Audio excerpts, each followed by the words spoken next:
ലോകമെമ്പാടുമുള്ള മലയാളി ഫുട്ബോൾ പ്രേക്ഷകരെ സ്വാഗതം ചെയ്യുന്നു. ഇന്ന് ഫുട്ബോൾ ലോകം പാരീസിലേക്ക് ഉറ്റുനോക്കുകയാണ്.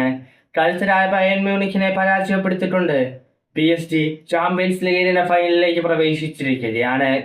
ആദ്യ പാദത്തിലെ 5-4 എന്ന സ്കോറിന്റെ ആനുകൂല്യത്തോടെ മ്യൂണിക്കിലേക്ക് പോയ PSG 1-1 സമനിലയിൽ വരഞ്ഞെങ്കിലും ഒരു ഗോളിന്റെ അഡ്വാൻറ്റേജിലൂടെ PSG ചാമ്പ്യൻസ് ലീഗിന്റെ ഫൈനലിലേക്ക് പ്രവേശിച്ചു.